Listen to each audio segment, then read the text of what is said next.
Oui, j'étais donc au petit séminaire de Guérande pendant la guerre et ma vie devait être un peu cloîtrée à l'époque où c'était un peu rude. On n'avait pas de chauffage, on n'avait pas de ceci, on n'avait pas de cela. Mais comme me disait mon père un jour que je pédalais avec lui, lui travaillait à Paimboeuf, à 10 km où je suis né, et qui était donc à l'entretien d'une usine, il me dit au moins tu seras à l'abri là, tu n'auras pas froid l'hiver. Et parce qu'il partait en vélo Il le se matin. trompait, puisqu'il n'y Ouais. avait pas de chauffage. Et alors en même temps, tout ça, ça me revenait en mémoire. Et je me disais, bon, tu es là, c'est une attente finalement de ce que tu vas pouvoir vivre au milieu de gens que tu vas rencontrer. Et là, c'est là que ma foi a grandi en pensant, enfin je le dis simplement, j'ai connu 3 femmes dans ma vie. Ma grand-mère, ma mère et ma sœur, qui ont été pour moi des êtres justement pleins de sensibilité, pleins de foi, et en donnant leur vie, moi j'ai été jusqu'à 26 ans à l'école, ma sœur a quitté l'école à 10 ans, ça ne l'a pas empêché d'être adjointe au maire et d'être dans le milieu justement d'un milieu paysan où elle a apporté toute sa valeur de femme. Et elle a fait l'admiration, en commençant par moi, de sa vie, où elle est partie à 52 ans, en disant quand je serai mort, vous donnerez mon corps à la médecine. Et il s'est trouvé que, en ce moment-là, un jeune de Vendée a trouvé la mort de 25-26 ans, et on a appris le lendemain que ses yeux avaient été transplantés pour ce jeune. Et moi, arrivant pour la sépulture du Maroc, j'aurai l'occasion d'en parler, m'a saisi aussi parce que mes 2 frères et puis leur femme étaient là pour me dire, et le dernier de mes frères m'a dit, Paul, tu sais, on a une bonne nouvelle à t'apprendre. Ses yeux ont été transplantés la nuit dernière et ça a été un éclat de lumière extraordinaire pour moi.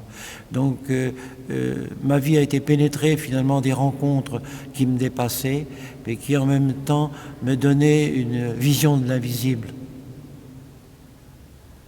Et de croire que la communion des saints, ce monde invisible est plus visible que le visible.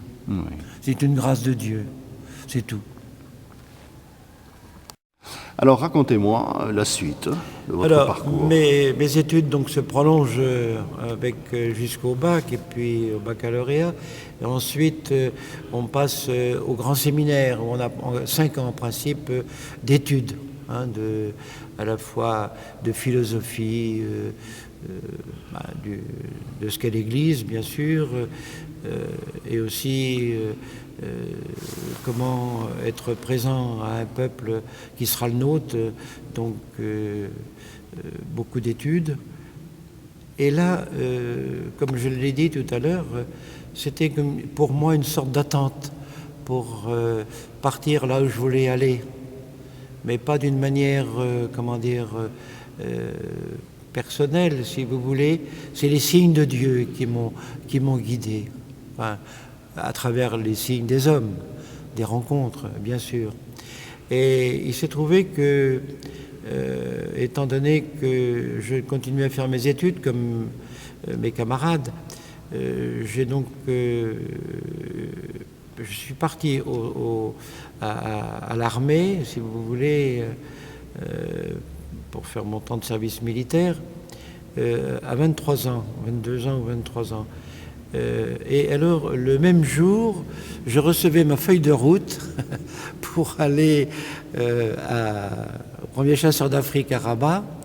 Et mon cousin, qui avait 2 ans de moins que moi, donc il partait normalement, est parti à Mont-de-Marsan dans l'aviation. Alors je me suis dit, comme j'étais très sensible un peu à tous ces signes, je me dis, mais comment, ça aurait pu être le contraire. Et donc je suis arrivé en 1953, au mois d'avril, ou plutôt début mai, en passant par Oran, en passant par Oujda, sans savoir que j'allais un jour passer une partie de ma vie là. Combien de temps en fait? 35 ans. 35 ans que vous êtes... Oui. Alors, je suis arrivé donc au premier chasseur d'Afrique sur le bord de la Méditerranée. Et j'ai fait mes classes. Et comme j'avais une âme de paix, faire la guerre, c'était pas dans ma votre tête, conception. dans ma conception. Mais vous Donc, étiez déjà prêtre? non, j'étais séminariste encore. Séminariste encore. Séminariste, oui. Et donc, après mes classes, l'aumônerie qui était à Rabat, avec son responsable, m'a demandé si je voulais pas, parce qu'ils avaient droit à un ou deux, à un chauffeur et puis aussi à quelqu'un pour l'entretien de la maison, si je voulais pas me détacher pour être avec eux.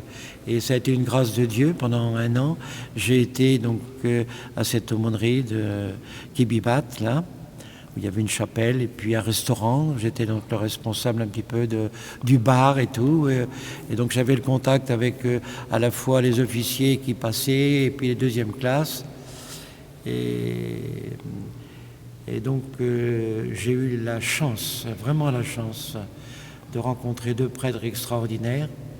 Le premier, le père de Gézer, originaire de Bretagne, pendant la guerre de 14-18, sont partis donc avec ses 2 autres frères, et ils sont revenus de la guerre avec 3 jambes, dont lui, cet aumônier, jésuite, qui était donc dans une maison tenue par les jésuites à Témara, au niveau agriculture, oui, a été détaché pendant 2 ans, je pense, là, et a été aumônier principal des troupes du Maroc. Un homme extraordinaire, d'ascèse, vous voyez, il marchait avec des pilons à l'époque. Et ça a été pendant 2 ou 3 mois, lui, donc, qui était, ou moi plutôt, qui était à ses côtés. Et après, un deuxième prêtre, aussi extraordinaire, mais très différent, le père Pell. Le père Pell. Oui, qui a été lui aussi un homme qui m'a beaucoup marqué dans sa manière d'être. Et il disait un peu à l'emporte-pièce, avec un grand sourire et puis une grosse voix, il me dit « Je suis au sommet de l'Église et de l'État ». Ça voulait dire par là qu'il avait donc remplacé pendant la guerre des pères de famille pour partir en camp de concentration, enfin pas en camp de concentration, mais en Allemagne, et il était prêtre.